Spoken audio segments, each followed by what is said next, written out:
Yo te diré porque en mi canción se siente sin cesar mi sangre latiendo, mi vida pidiendo que no te alejes más. Cada vez el viento pasa y se lleva una flor. Pienso que nunca volverás, mi amor. No me abandones nunca al anochecer, que la luna sale tarde y me puedo perder. Y yo sobro, porque en mi canción se siente sin cesar latiendo, mi vida pidiendo que no te alejes más. Saludos amigos, buenos días.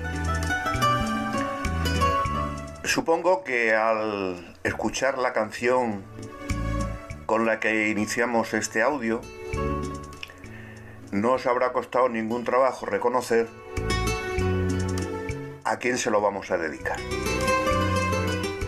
Pues sí, se lo vamos a dedicar a aquellos hombres conocidos como los últimos de Filipinas en versión cinematográfica y más oficialmente a los denominados héroes de Valor. Aquel puñado de hombres que defendieron hasta la muerte, la enfermedad y la extenuación, el último reducto que quedaba de aquel imperio que, como decía Felipe II, nunca se ponía el sol. Habitualmente se dice que el imperio español se perdió con la pérdida de Cuba. Mirando el transcurso del tiempo, pues quizá se ha olvidado que una pequeña iglesia en un lugar perdido de Filipinas seguía siendo, a pesar de su pequeñez, imperio español. Un imperio que se había ido perdiendo por múltiples causas, pero que aquel puñado de hombres alejados de todo, de su tierra, de su familia, pero con la obligación de defender hasta la muerte el último palmo de ese imperio, no dudaron en entregar su vida o quedar gravemente enfermos para el resto. Hoy vamos a dedicar nuestro audio como un pequeño homenaje a esos hombres que nos dieron a todos la lección del concepto de deber y del concepto de patria. Dos conceptos que hoy día están muy abandonados, prácticamente no existen, Hoy hablar de patria es casi una ofensa. Hoy hablar de deberes y obligaciones, pues casi también. Pero aquel puñado de hombres no entendían de política, no entendían de ideologías, solo sabían que tenían una misión que cumplir. Y esa misión no era otra que la de defender hasta dar la última gota de su sangre de aquel último reducto del imperio más grande que ha visto la humanidad, el Imperio Español. El conocido como Sitio de Valer, un enclave minúsculo en el archipiélago de las Islas Filipinas, duró desde el 1 de julio de 1898 al 2 de junio de 1899. Un asedio al que fue sometido un destacamento español por parte de los filipinos insurrectos que acorralaron a nuestras tropas en la iglesia del pueblo. Un pueblo situado, como digo, en el archipiélago filipino, en concreto en la isla de Luzón, y un asedio que duró 337 días. Desde diciembre de 1898, con la firma del Tratado de París entre España y Estados Unidos, se ponía fin formalmente a la guerra entre ambos países. Habían firmado un alto el fuego allá por el mes de agosto. En ese tratado, España cedía la soberanía de las Filipinas a los Estados Unidos. Debido a esto, los protagonistas del llamado Sitio de Valer son conocidos como los últimos de Filipinas. Una hazaña que trascendió lo humano y que fue llevado al cine y nos ha dejado como recuerdo no solo las imágenes de la gran pantalla, sino una popular canción que es con la que hemos abierto este audio. En 1896, una sociedad secreta filipina denominada Katipunan inició una insurrección contra el gobierno colonial español. Pero a finales de 1897, con el pacto de Biak-na-Bato, se llegó a la aparente resolución del conflicto. Como parte del pacto, Emilio Aguinaldo y otros líderes de la revolución se exiliaron en Hong Kong. En este clima de aparente paz, pues el gobierno español decidió que podía reducir el número de efectivos que se hallaban destinados en alguna de las guarniciones. A principios de 1898, los 400 hombres del destacamento de la localidad de Valer fueron relevados por tan solo 50 soldados. En paralelo a esta situación, el 15 de febrero, en la lejana Cuba, el hundimiento del Maine sirvió como pretexto para el inicio de la guerra hispano-estadounidense. Tras la derrota de la flota española por los estadounidenses en Cavite el 1 de mayo, Aguinaldo y los suyos, financiados y armados por los Estados Unidos, naturalmente, regresaron a Filipinas y reanudaron la revolución. No había pasado un mes cuando el destacamento de Valer, desconocedor de que había estallado la guerra con Estados Unidos y que se había proclamado recientemente la independencia de Filipinas, fue atacado por los revolucionarios filipinos y hubieron de refugiarse en la iglesia del pueblo, comenzando así el largo sitio de 337 días. Desde el principio del asedio, las fuerzas revolucionarias sitiadoras intentaron en vano la rendición de las tropas españolas mediante el envío de noticias en las que se les informaba del desarrollo del conflicto entre los españoles con los insurrectos filipinos y los invasores estadounidenses. Tras la caída de Manila en manos norteamericanas, en el mes de agosto, las autoridades españolas mandaron repetidamente misivas y enviados a las guarniciones para lograr su rendición. Unos envíos, unas misivas que no surtieron efecto ninguno, puesto que los asediados no las creyeron. Los sitiadores también enviaron en agosto a 2 franciscanos españoles que tenían prisioneros para que convencieran a los sitiados, pero estos franciscanos tampoco tuvieron éxito. Estos, sin embargo, se quedaron con el destacamento español durante todo el tiempo que duró el asedio. El Tratado de París, que dio por finalizada la guerra entre España y Estados Unidos, se firmó el 10 de diciembre de 1898 y entró en vigor en abril del año siguiente. En el mismo, y como parte de las condiciones impuestas, España cedía la soberanía de Filipinas a los Estados Unidos. En febrero de 1899, los filipinos, engañados y atacados por los estadounidenses, a los que ellos inocentemente creían aliados, decidieron resistir por las armas, con lo que comenzó una nueva fase del conflicto, la que se llamó la Guerra Filipino-Estadounidense, de la que los españoles eran ya meros espectadores, mientras las últimas tropas eran repatriadas a España.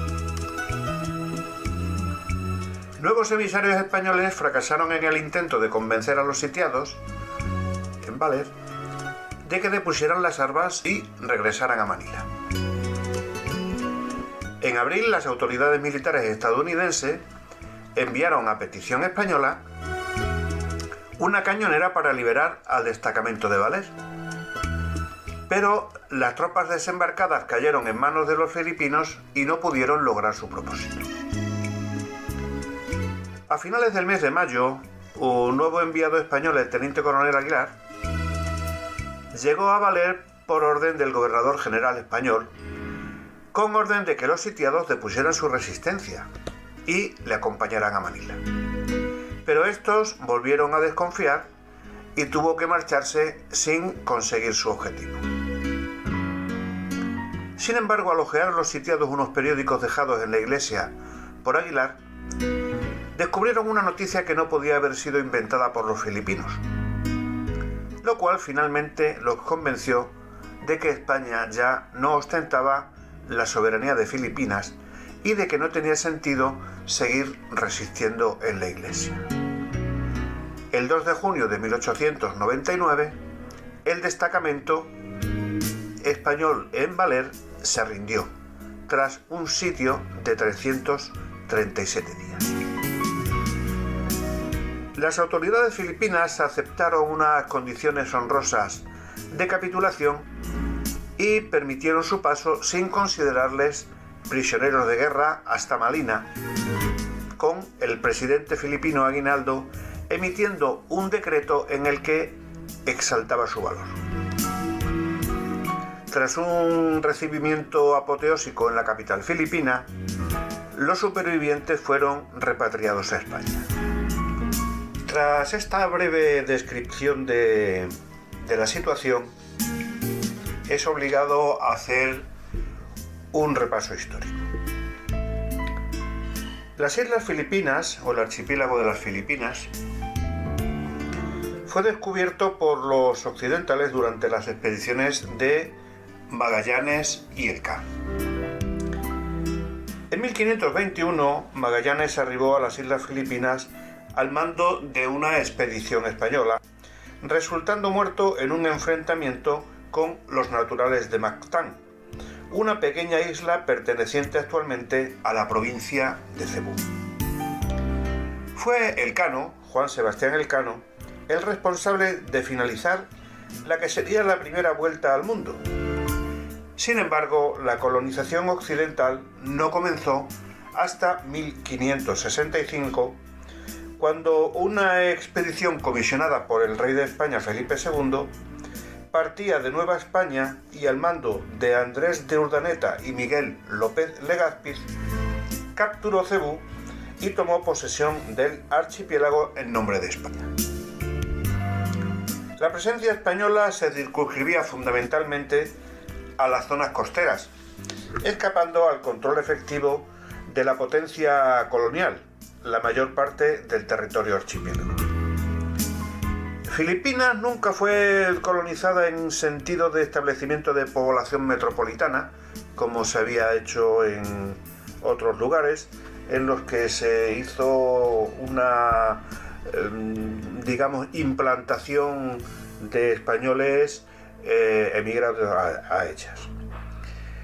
El número de españoles siempre fue muy reducido y la mayor parte de la población siguió siendo exclusivamente indígena, si bien compuesto dentro de esa característica de indígena por diferentes etnias, con aportación de inmigrantes fundamentalmente chinos, porque los chinos se establecían y tenían importantes negocios comerciales a través del mar, y las Filipinas eran un punto interesante en el que apoyarse para la salida de sus productos.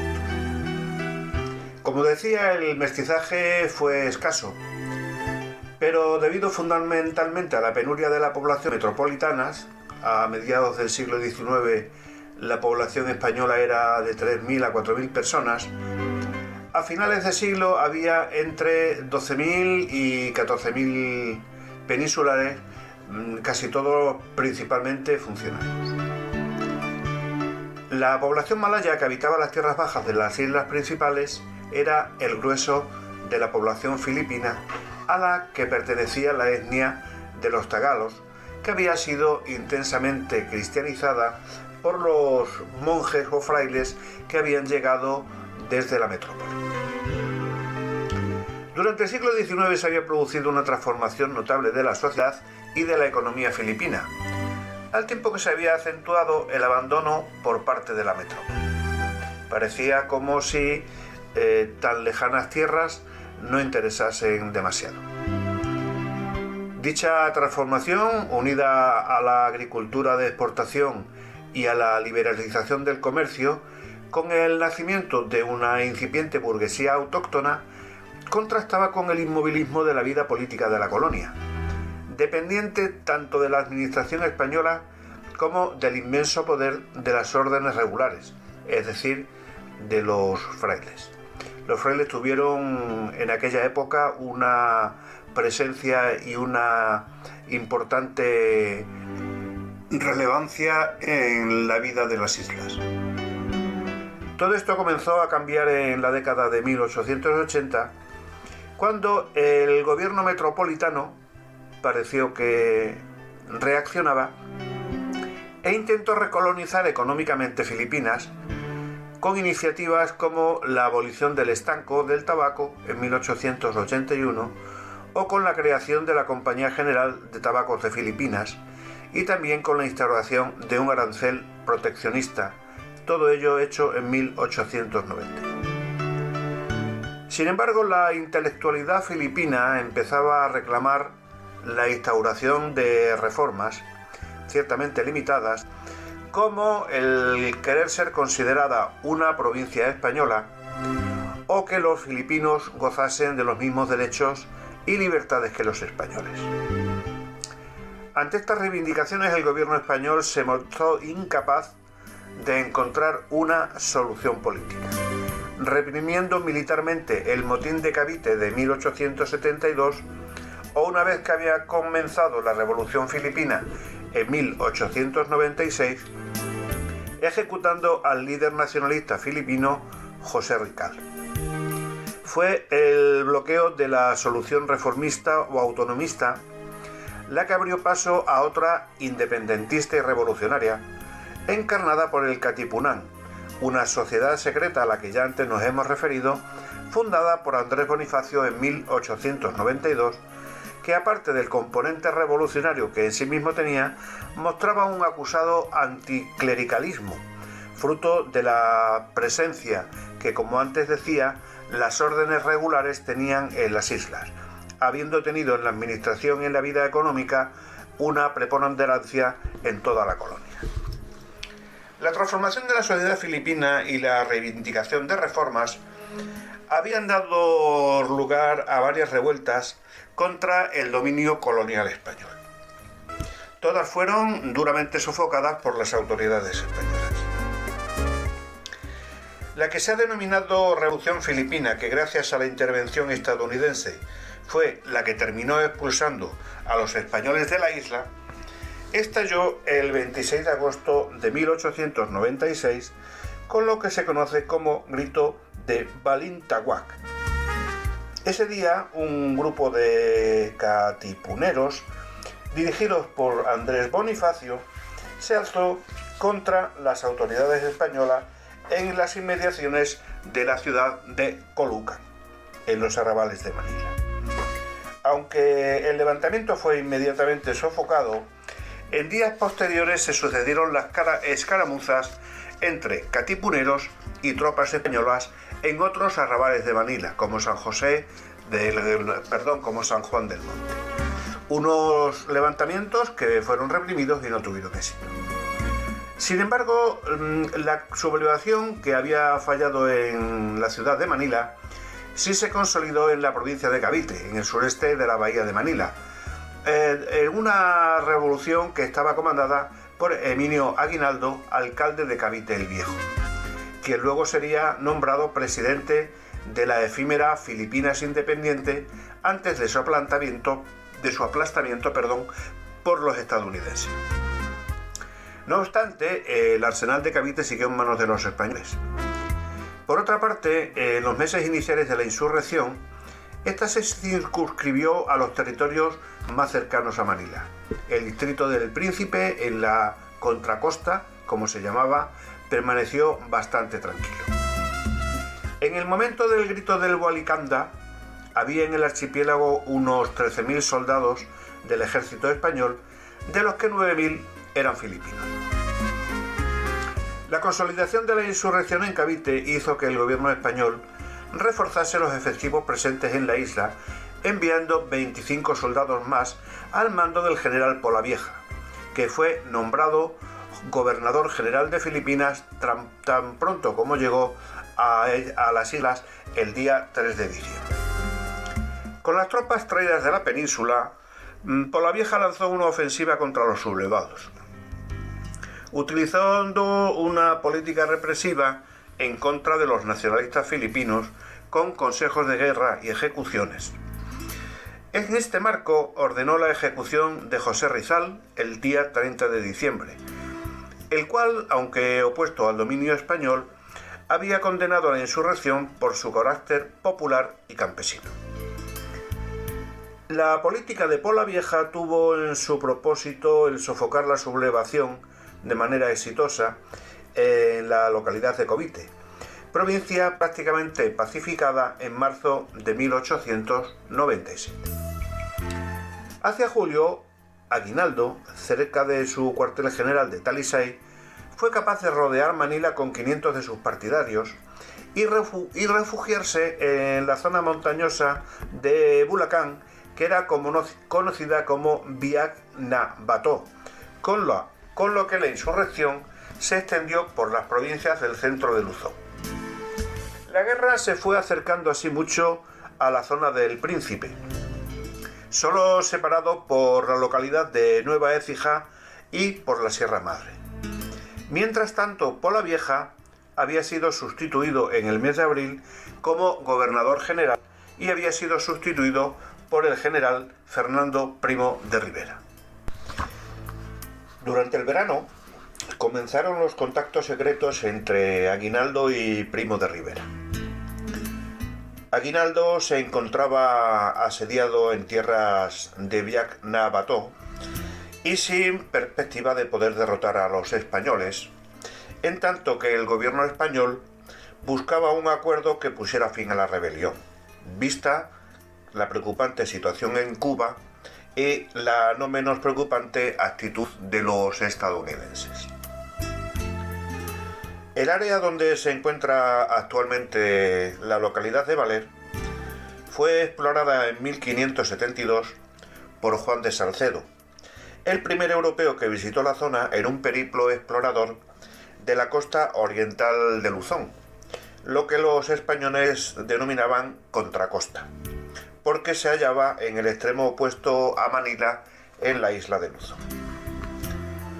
En 1609, misioneros franciscanos, encabezados por Fray Blas Palomino, cruzaron la Sierra Madre y fundaron el poblado de Valer en la costa del Pacífico, a orillas de la bahía que tomó el nombre del poblado, la Bahía de Valer, y junto a la desembocadura del río San José.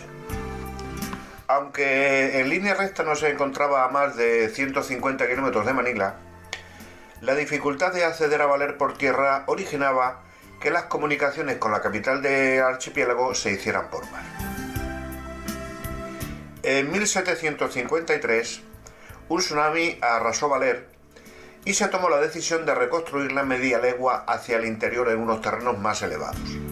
También, sin perderlo, a la orilla del río San José, pero protegido esta vez al este por las montañas que formaban el cabo Punta del Encanto, que cerraba la bahía de Valer por el sur. Durante la administración española de Filipinas, la isla de Luzón se encontraba dividida en provincias. De ellas se iban desgajando, cuando alcanzaban un nivel de desarrollo suficiente, territorios que se iban catalogando como distritos. En 1818 el área de Valer fue transferida de la provincia de Tabayas a la provincia de Nueva Écija.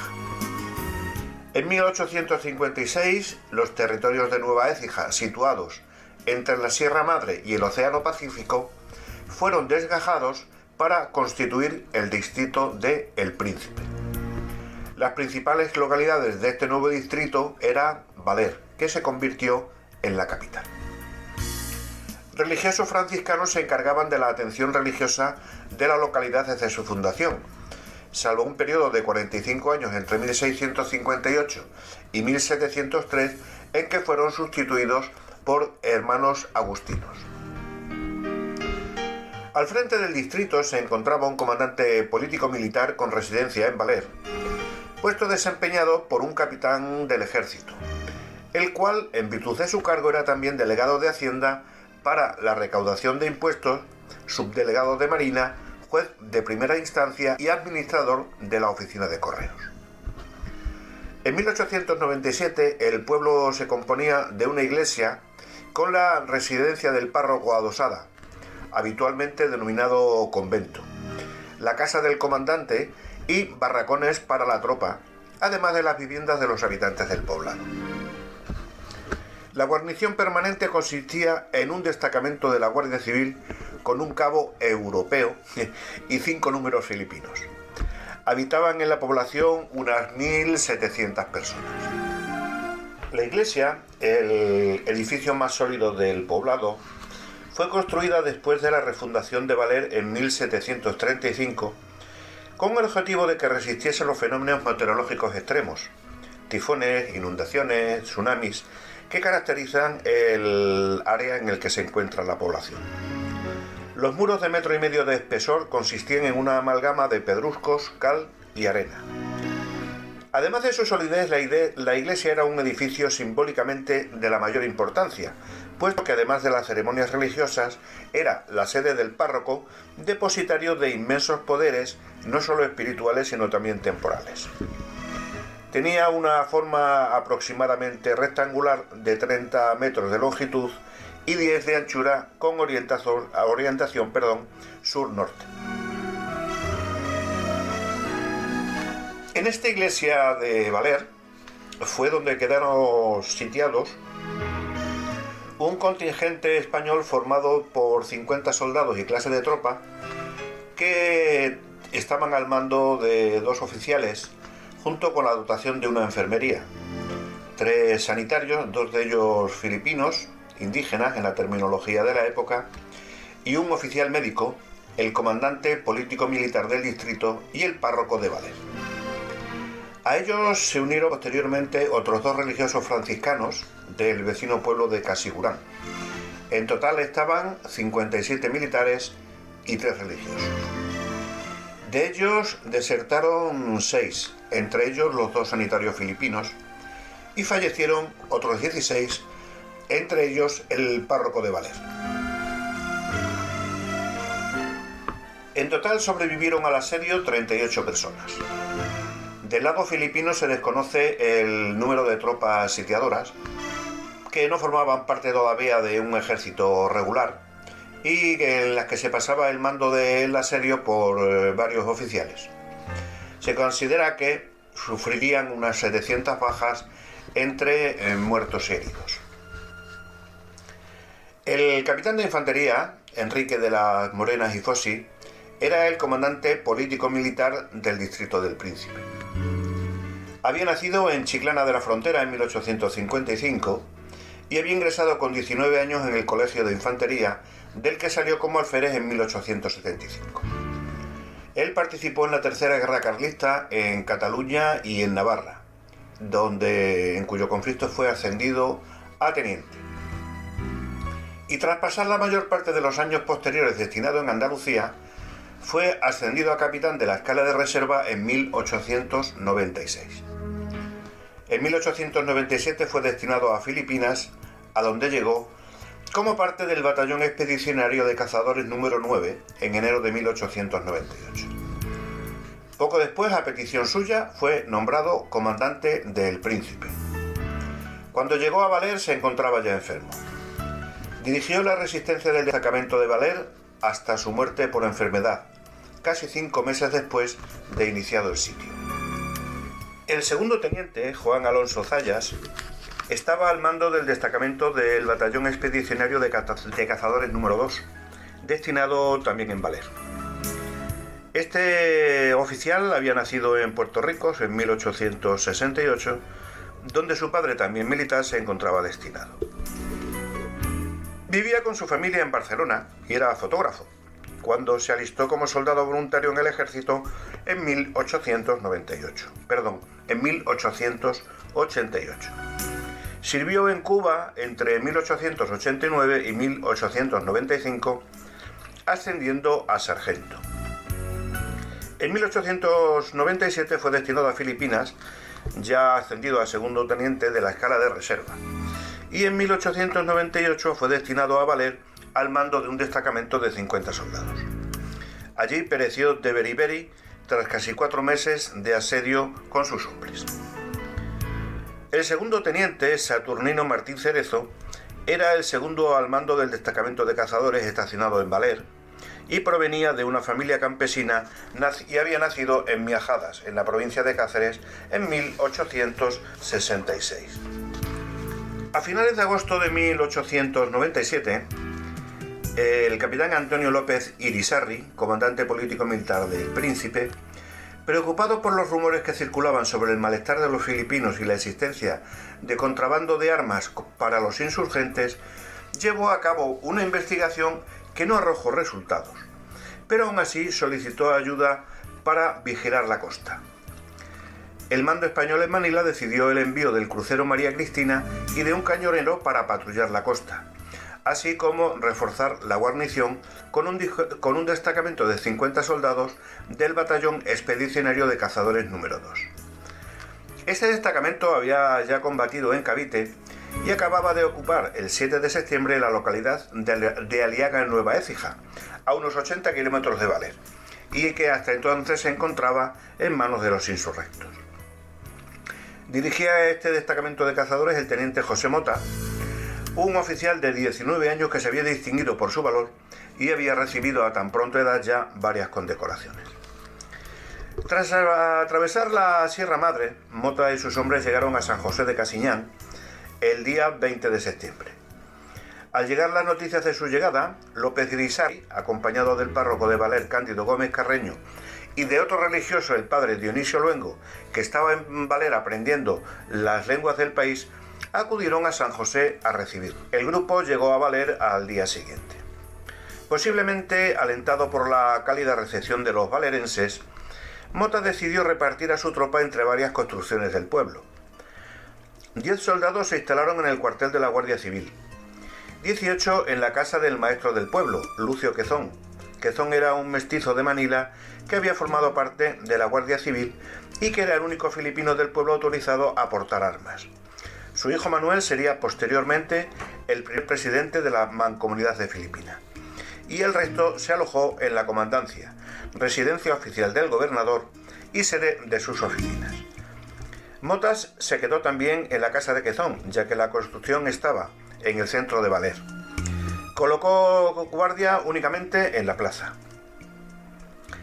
La estrategia de dividir el destacamento en varias ubicaciones no fue descabellada, puesto que descontando la iglesia, la única construcción de piedra de la zona, las construcciones elegidas eran las mayores y más sólidas de Valer, con techo de paja y paredes de madera, siendo el resto de las viviendas de nipe y bambú. Mata ordenó hacer 2 trincheras, construidas de tal manera que en caso de un ataque, los soldados pudieran abandonar la primera. La segunda les llevaría a las puertas de la iglesia, en la que los soldados podrían atrincherarse hasta que llegaran refuerzos de Manila.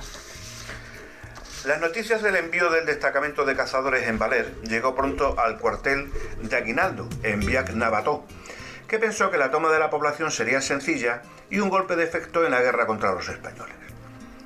Para ello ordenó a uno de sus partidarios, Teodorico Luna Novicio, natural de Valer, la toma de la localidad, prometiéndole hacerle comandante de la ciudad.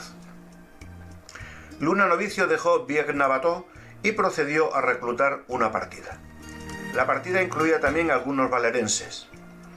El 20 de septiembre la partida acampó en las afueras de Valer y Luna Novicio mandó aviso a los habitantes de Valer informando de su llegada.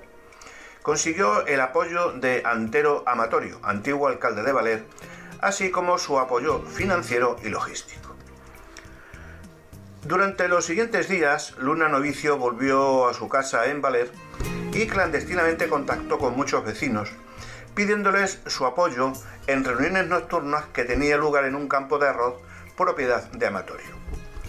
Entre los reclutados estaban los llamados cuadrilleros, que era la policía nativa de Valer. La noche del 3 al 4 de octubre procedió a organizar la toma de la localidad, lo que tendría lugar la noche siguiente. Durante el día 4, noticias del complot llegaron a oídos de López Irisarri, pero el hecho de que fuese una niña la que había oído la conversación entre Antero Amatorio y su mujer, quien dio la noticia de los hechos, hizo que Irisarri los descartara. A las 11 de la noche del 4 de octubre, los catipuneros, armados únicamente con bolos, eran unos machetes filipinos, atacaron las posiciones españolas. Un primer grupo, vistiendo uniforme de cuadrillero, eliminó al centinela situado en la plaza, en el exterior de la comandancia, sin impedir que antes de morir disparase su fusil y diese aviso del ataque. Otros 2 grupos atacaron el resto de las construcciones donde pernoctaban los soldados españoles. Con el estrépito del ataque, los soldados se despertaron y trataron de repelerlo, mientras que en la comandancia y el cuartel de la Guardia Civil, la mayor parte de los soldados resultaron muertos o heridos, y los atacantes pudieron hacerse con armas y municiones. Los ocupantes de la casa del maestro, por otro lado, pudieron rechazar con éxito el ataque, con lo que los catipuneros huyeron aprovechando la oscuridad. En la comandancia, López Irisarri trató de organizar a los supervivientes. Armado con un rifle con el que disparaba desde el piso superior mientras su esposa se escondía en la habitación, llamó a gritos a Mota, que no respondió. Tampoco respondió el sargento. Sí que lo hicieron varios soldados que se habían ocultado al producirse el enfrentamiento, a lo que el capitán les dijo que recogieran las armas y se agruparan en la comandancia. Desafortunadamente, uno de los soldados escondidos avanzó hacia la comandancia sin decir su nombre, posiblemente por nervios, y estando en la oscuridad, sus compañeros le dieron muerte en la creencia de que se trataba de un nuevo ataque de los filipinos. El episodio más trágico de la noche fue el relacionado con el teniente Mota. Al producirse el ataque, se encontraba durmiendo con parte de sus hombres en la casa del maestro. Despertó rápidamente y descargó su revólver contra los atacantes, pero, pensando que los atacantes habían acabado con el destacamento, saltó por la ventana y corrió hacia el convento, donde encontró al padre Gómez Carreño, que iba hacia la iglesia para orar ante el Santísimo Sacramento. Preguntado Mota acerca del estrépito y sobre el hecho de encontrarse en ropa interior, le dijo al sacerdote que todo el destacamento había sido exterminado y le pidió algún arma. Gómez Carreño pensó que la pistola de Mota se había encasquillado y le dio la suya. Mientras Gómez Carreño volvía a la iglesia, encontrándose en el camino al cabo de la guardia Pío Enríquez, que huía del ataque. Ambos cambiaron impresiones y mientras hablaba oyeron un disparo en el convento. El teniente Mota se había quitado la vida pensando que todo estaba perdido y para ello había utilizado la pistola del religioso. Gómez Carreño y Enríquez se separaron y huyeron al bosque. Cuando a la mañana siguiente los supervivientes examinaron el convento y encontraron a Mota en ropa interior, muerto y con la pistola de Gómez Carreño al lado, pensaron que éste se había unido a los catipuneros y disparado al teniente. Hubo una investigación oficial que estableció que Mota fue reducido por los insurrectos y torturado y muerto por estos. Esta versión es también la que sostiene la familia del teniente Mota. Dos versiones que, bueno, como en todo tipo de historias, son contradictorias y bien pudiera ser una versión dada para alabar la imagen del teniente Mota o también ser verdad. Ya entraríamos, como tantas veces ocurre en los relatos de historias, en el capítulo de las especulaciones. Los supervivientes del ataque, incluyendo a López Irisarri, se atrincheraron en la iglesia a la espera de que les llegara la ayuda. La noticia del ataque de los insurrectos llegó a Manila gracias al barco Manila, un transporte de la Armada Española que llegó a Valer el 7 de octubre. El contable del barco y el padre Dionisio Luengo habían bajado a tierra para recabar novedades, encontrando en la playa varios cadáveres de españoles y de filipinos. Ante la situación en la que se encontraban los supervivientes, el capitán del barco reforzó la guarnición con la mayor parte de su dotación, 12 hombres, así como con el médico del buque, y embarcó para transmitir las noticias a la capital. En su base de Virangonán, el capitán del Manila informó al de la cañonera Bulusan, el cual enfiló hacia Atimonán para telegrafiar a Manila. Tras recibir las noticias, el mando militar dispuso el envío de un destacamento de 100 hombres del batallón de cazadores número 2 al mando del capitán Jesús Roldán Maizonada, que llegaron a bordo del transporte Cebú a Valer el 16 de octubre. Inicialmente les fue imposible desembarcar, puesto que las fuerzas de Luna Novicio, que disponían de los fusiles capturados a los españoles, habían dispuesto trincheras en la playa. Pero al día siguiente el destacamento de Roldán se las arregló para tomar el pueblo, cubiertos en el desembarco por la artillería del Cebú. Y se estableció un perímetro de seguridad de 2 o 3 kilómetros de profundidad, si bien previamente se seguían produciendo algunas escaramuzas. Roldán estableció su cuartel general en la iglesia y las tropas relevadas partieron en barco 2 días más tarde. Por su parte, los soldados huidos tras el ataque del 4 de octubre, muchos de ellos heridos, se habían agrupado en el bosque bajo el mando del sargento Serrano. Con ellos se encontró el padre Gómez Carreño mientras vagaba por la espesura. Sin embargo, poco después fueron capturados por los catipuneros y llevados a su campamento en la montaña, que estaba situado a unos 20 kilómetros al sur de Valer. Cuando las noticias sobre la captura llegaron a Aguinaldo, ordenó que los enviaran inmediatamente a Biak Nabató. Aunque a petición de los valerenses Luna Novicio se resistió a enviar también al párroco, finalmente tuvo que ceder y enviarle al cuartel general de Aguinaldo, donde fue condenado a muerte. El único superviviente que se echó al monte y no cayó en manos de los insurrectos fue un cabo de la Guardia Civil. Su retorno a Valer unos días después, hambriento y demacrado, tras haber estado escondido en la espesura, permitió aclarar qué había ocurrido con el teniente Mota. El capitán Roldán tenía órdenes de mantenerse a la defensiva, puesto que, aunque no era público, el capitán general Fernando Primo de Rivera había establecido conversaciones con Aguinaldo que culminaron los días 14 y 15 de diciembre con la firma del pacto de Biak-Nabató. La paz ponía fin a la revuelta, estipulando que Aguinaldo y sus partidarios podrían vivir en el extranjero en un lugar a su elección, recibiendo a cambio una indemnización de 800.000 pesos pagados en 3 plazos, 400.000 a su salida del país, 200.000 tras la entrega por los insurrectos de un determinado número de armas, y el resto una vez que se considerase terminada la revuelta, simbolizada por un Te Deum que debía celebrarse en Manila.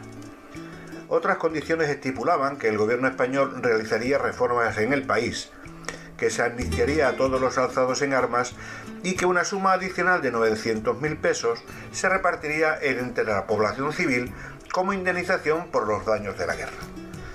Aguinaldo escogió Hong Kong como residencia para él y sus hombres, donde partió el 27 de diciembre con 25 de ellos, tras haber recibido, naturalmente, los 400.000 pesos que habían convenido. La paz quedó en una simple tregua, puesto que aunque el 23 de enero se celebró el Te Deum en Manila, proclamando una amnistía 2 días después, ni el gobierno español implementó las reformas prometidas, ni Aguinaldo cesó en sus actividades, guardando el dinero recibido para la preparación de una nueva rebelión. Por aquellas fechas llegó a Valer la noticia de que el capitán Roldán sustituía a López Irisarri como gobernador político-militar de El Príncipe, quedando el destacamento al mando de un teniente, algo que no satisfizo a Roldán y que solicitó el relevo por enfermedad. Por otra parte, la firma de la paz supuso la liberación de los prisioneros hechos en Valer por los insurrectos. El padre Gómez Carreño fue liberado el 20 de diciembre y llegó a Manila el día 27. Aunque solicitó al provincial de su orden su retorno a España, no le fue concedido, por lo que eligió volver a Valer en lugar de ser enviado a otra parroquia. Los efectos de la firma de la paz no fueron inmediatos en Valer, puesto que Luna Novicio, recuperado de las heridas sufridas en el ataque del 4 de octubre, dispuso la construcción de nuevas trincheras y fortificaciones que fueron estrechando el cerco sobre la iglesia y sus alrededores. El desembarco de suministros era cada vez más problemático y requería cada vez más frecuentemente organizar descubiertas para poder hacer llegar los pertrechos y provisiones a las posiciones. A principios de enero había gran cantidad de enfermos y heridos y apenas quedaban medicinas. El destacamento español desconocía las noticias sobre la firma del pacto de Biak-Nabató y, al menos en un primer momento, tampoco los conocía Luna Novicio. Debido a que el efecto de la firma de la paz no había tenido un efecto instantáneo, las autoridades militares españolas dispusieron que destacamentos españoles recorrieran Luzón acompañados de filipinos rendidos para dar noticia de la firma del pacto y recoger las armas de los insurrectos. Prueba de la inestabilidad de la situación en Valer fue una escaramuza sucedida el 11 de enero en que la fuerza de Roldán sufrió 2 bajas y 6 heridos graves. El 23 de enero de 1898 llegaron por tierra 400 hombres de refuerzo al mando del comandante Génova Iturbe, con el objetivo de conseguir la rendición de las partidas rebeldes que pudieran quedar en el territorio. Interrumpida la insurrección más que terminada, las autoridades de Manila decidieron el relevo de las fuerzas de Génova con un destacamento de 50 hombres. Estos 50 hombres debían ser los de reemplazos más modernos del destacamento de cazadores llevado a Valer por Roldán en octubre y quedarían al mando de 2 oficiales. La orden del mando de Manila ordenaba también el regreso de Roldán. El 12 de febrero llegaba a Valer el vapor Compañía de Filipinas. Además de provisiones para 4 meses, el buque transportaba al recién nombrado gobernador político-militar del Príncipe, el capitán de infantería Enrique de la Morena y Fossi, y a los segundos tenientes Alonso y Saturnino Martín Cerezo, que debían hacerse cargo del destacamento, así como al supervisor provisional del cuerpo médico, con grado de teniente, y al padre Gómez Carreño, franciscano párroco de Valer, que, como hemos dicho, había sido hecho prisionero por los insurrectos y al que los superiores de su orden habían negado el traslado a España. Las provisiones traídas por el barco Compañía de Filipinas serían las últimas que recibieron del ejército español. Si bien tenían municiones suficientes, la cantidad de raciones era escasa y además la mayor parte de las que habían dejado almacenadas en la iglesia las tropas relevadas estaban en mal estado. Por aquellas fechas, en la lejana Cuba, se estaban produciendo los acontecimientos que todos conocemos de la explosión del acorazado Maine y lo que ello supuso. No vamos a entrar a detallar la influencia que tuvo en la situación en Filipinas porque sería demasiado prolijo. En tierras filipinas, en Valer, los sucesos que tenían lugar en Cuba eran desconocidos por la guarnición. La única preocupación del destacamento era la apaciguación de la insurrección y la posibilidad de que a su vez resurgiera. Por ello, inicialmente la tropa se instaló en la iglesia, donde se encontraban almacenadas las provisiones y municiones, que era el único lugar con perspectiva de poder servir como refugio en caso de asalto. Sin embargo, el capitán, deseoso de generar confianza en la población del país y de regenerar administrativamente el distrito, sugirió que a Alonso trasladara la tropa a la comandancia, cosa que así se hizo. A los pocos días de la llegada hubo que tirar la mayor parte de las provisiones debido a su mal estado, lo que llevó a los militares a decidir comprar víveres a los habitantes del pueblo. El comercio generado y la vuelta a la relativa normalidad en la isla tras la paz de Biak-Navato, además de paliar la escasez de alimentos de la guarnición de Valer, contribuyó al regreso de los habitantes del pueblo. Sin embargo, corrían rumores de que la tranquilidad duraría únicamente hasta julio. Las Morenas decidió que los terrenos de la comandancia fuesen cultivados, de forma que la guarnición dispusiese de un mejor suministro de alimentos, para lo que decidió hacer uso de los 15 días de servicio gratuito a la comunidad a los que estaban obligados los ciudadanos de Valer. Era una contribución en forma de trabajo conocida como el polo. Una prestación que antes duraba 40 días y que pasó a reducirse a 15. No hay que decir que este polo era profundamente odiado por los ciudadanos de Valer. Las Morenas puso a Quezón a cargo del cultivo y del llamado polo. Lo que para nuestro capitán era una muestra de confianza en la paz y en las buenas relaciones con la población, para esta suponía el polo una explotación, y el maestro acabó siendo asesinado por los revolucionarios. Al problema ya apuntado de la escasez de alimentos, había que añadir que la única fuente de suministro de agua era el río que circundaba la población, y este, además de poder ser viado en caso de insurrección, era un escondite perfecto para los insurrectos filipinos en las selvas que comenzaban en la otra orilla, lo que convertía en un riesgo el ir a coger agua. Por ello, Martín Cerezo sugirió al capitán que se abriera un pozo en la plaza del pueblo, pero las Morenas lo descartó tras consultarlo con Quezón, el cual le dijo que se había intentado varias veces sin éxito.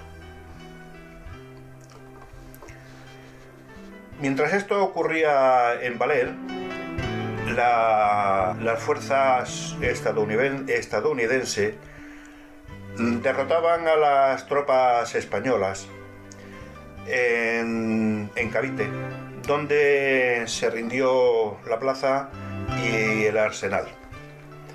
Esta batalla de Cavite significó el principio del fin de la presencia española en Filipinas.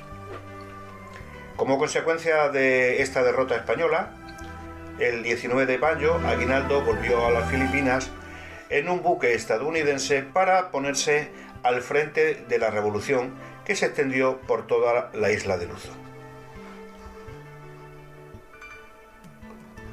La intervención de los Estados Unidos y los rebeldes de Aguinaldo quedó la situación de las islas en un estado indefinido, pues realmente, una vez derrotados los españoles, no se sabía quién estaba al mando de las Islas Filipinas. Sin embargo, el comandante de las fuerzas estadounidenses de apellido Merry asumió que la soberanía quedaría en manos de los Estados Unidos. A finales de mayo llegaron a valer noticias sobre el inicio de la guerra contra Estados Unidos y la derrota de la flota española en Cavite. Estas serían las últimas noticias recibidas por tierras desde el exterior, puesto que los sublevados impedían el paso de noticias por la cordillera. La mañana del día 30 de junio, una patrulla que mandaba Martín Cerezo fue emboscada en la ribera del río. Pudieron replegarse hasta la iglesia sin más baja que un cabo, Jesús García Quijano, que resultó herido en un pie. En este momento en el que se replegó la tropa española a la iglesia de Valer, daba comienzo el sitio que duraría, como ya hemos reiteradamente dicho, 337 días.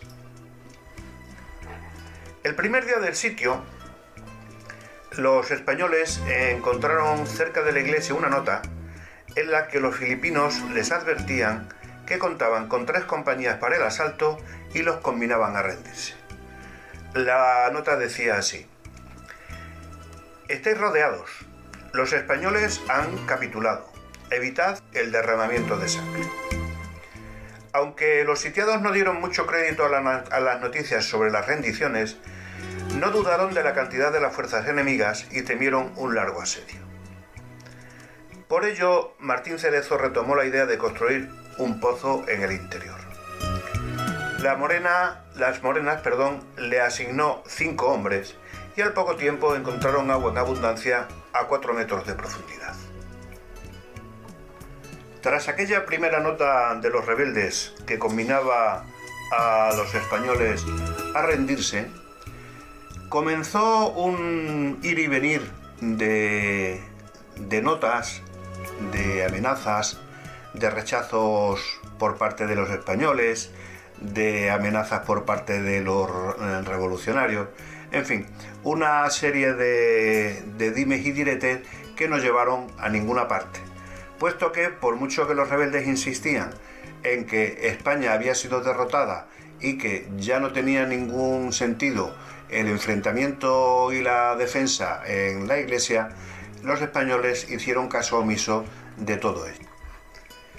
Largo y prolijo sería detallar los hechos y sucesos que se producían día a día en el interior y en el exterior de la iglesia, en la que se daban todo tipo de circunstancias, que quienes tengáis interés, pues hay documentación y literatura más que suficiente en la que podréis encontrar una pormenorización de todo este tipo de situaciones y de desgracias que vivieron los asediados. Desde los ataques de los insurrectos a las deserciones y sobre todo el hambre y la muerte por las diversas enfermedades que fueron pasando. El beriberi hizo verdaderos estragos y únicamente se pudieron salvar un poquito los daños merced a una acción de matar alguna vaca o recoger alguna calabaza de los cultivos cercanos. Pero la vida era insostenible y solo la fuerza de voluntad de unos hombres extraordinarios les hizo aguantar hasta el momento final. Aquel asedio dramático tuvo un final, podríamos denominar curioso, porque fue la casualidad la que hizo que aquellos hombres comprendieran y entendieran que su lucha ya no tenía sentido, porque la guerra estaba perdida y Filipinas había dejado de ser el último bastión del Imperio Español. El hecho fortuito se produjo tras la visita de un militar español llamado Aguilar, que fue uno de los muchos que fueron a parlamentar con los soldados españoles acantonados para convencerles de que abandonaran su lucha, que no tenía ningún sentido. Al marcharse este militar llamado Aguilar, se quedaron algunos periódicos, entre ellos varios ejemplares de El Imparcial de Madrid. La mañana del 2 de junio, el oficial Martín Cerezo comenzó a releer los periódicos que se había dejado el Aguilar en la iglesia, y de los que pensaba que eran falsificaciones filipinas con el fin de confundirlos para que se rindieran. En uno de ellos encontró una pequeña reseña que le demostró y le hizo pensar que los periódicos eran verdaderos, así como las noticias que daba. A través de ello se dio cuenta de que la guerra había terminado y que no tenía ningún sentido seguir combatiendo. La reseña que llamó la atención del militar se encontraba dentro de la sección de destinos militares, y era el anuncio del nuevo destino en Málaga del teniente de la escala de la Reserva de Infantería, Francisco Díaz Navarro. Martín Cerezo había coincidido con este oficial, del que era íntimo amigo, antes de ser destinado a Cuba. Díaz le había comentado que al finalizar la campaña pensaba pedir traslado a la capital andaluza, donde vivía su esposa, entonces su novia, y su familia. Así que Martín Cerezo dio por cierta la noticia y por extensión todo el periódico y las noticias que Aguilar había dejado. Al ser consciente de la situación, consultó con el padre López primero y con Vigil de Quiñones y el padre Minaya después acerca de las opciones que tenía: intentar escapar o rendirse. Martín Cerezo era favorable a la rendición, en tanto que Vigil de Quiñones prefería la huida y Minaya se oponía a esta por considerarla irrealizable. Me decido por la capitulación, es lo más sensato, anunció Minaya. Sin llegar a ninguna conclusión, se reunió la tropa para informarla y someter a su criterio los pasos a dar. Martín Cerezo argumentó a favor de la rendición, a lo que se opuso la mayoría de la tropa. Vigil Quiñones también propuso rendirse en caso de que se respetasen algunas condiciones. Solo la intervención del padre Minaya y López, abogando por la capitulación, convenció a los opuestos. Así que Martín Cerezo escribió un borrador de condiciones y ordenó izar bandera blanca. Pronto se acercó un centinela de los sitiadores al que Martín Cerezo le solicitó que avisase a Aguilar. Al poco rato se acercó un oficial filipino que informó de que Aguilar había vuelto a Manila, pero que acudía el teniente coronel al mando. En Valer, a los 2 días del mes de junio de 1899, esto es el escrito en el que se da la rendición de los asediados, se dice, como decía, en Valer, a los 2 días del mes de junio de 1899, el segundo teniente comandante del destacamento español don Saturnino Martín Cerezo ordenó al corneta que tocase atención y llamada, izando bandera blanca en señal de capitulación, siendo contestado acto seguido por el corneta de la columna sitiadora. Y reunidos los jefes y oficiales de ambas fuerzas, transigieron en las condiciones siguientes. Primero, desde esta fecha quedan suspendidas las hostilidades por ambas partes beligerantes. Segundo, Los sitiados deponen las armas, haciendo entrega de ellas al jefe de la columna sitiadora, como también de los equipos de guerra y demás efectos pertenecientes al gobierno español. Tercera, la fuerza sitiada no queda como prisionera de guerra, sino acompañada por las fuerzas republicanas a donde se encuentren fuerzas españolas o lugar seguro para poder incorporarse a ellas. Cuarta, respetar los intereses particulares sin causar ofensa a persona. Y para los fines que haya lugar se levanta la presente acta por duplicado, firmándola los señores siguientes: el teniente coronel de la columna sitiadora Simón Texón, el comandante Nemesio Martolomé, capitán Francisco Ponce, segundo teniente comandante de la fuerza sitiada Saturnino Martín, el médico Rogelio Vigil. Los religiosos no ratificaron el acta, acto del que se arrepentirían posteriormente. 337 días después de iniciarse el sitio, este acabó con la aceptación de las condiciones propuestas. 35 personas, incluyendo a los religiosos franciscanos, habían sobrevivido al asedio. Murieron 19 y 16 más desertaron. Por fin, el 7 de junio por la tarde, Martín Cerezo y sus hombres abandonaron Valer, escoltados por las tropas sitiadoras, llegando a San José de Casiñán por la noche, donde se detuvieron. Al día siguiente franquearon los Caraballos y llegaron a Mariquit, haciendo allí noche de nuevo. La mañana del 9 de junio salieron hacia Pantabacán. Allí los soldados se alojaron en la iglesia del pueblo y Martín Cerezo y Vigil de Quiñones en una de las mejores casas del pueblo que les habían preparado. Pero la hazaña de nuestros héroes, como tantas veces nos ocurre a los españoles, no iba a quedar exenta de una búsqueda de mancha. Las reiteradas negativas de Martín Cerezo a rendirse provocaron serias dudas acerca de sus motivaciones, dudas de las que se hizo eco la prensa española de la época. El día 2 de junio de 1899, tras el retorno de Aguilar de su infructuosa misión, el general de los Ríos había enviado un telegrama al ministro de la Guerra expresando su disgusto y la duda de los verdaderos motivos de Martín Cerezo para no rendirse.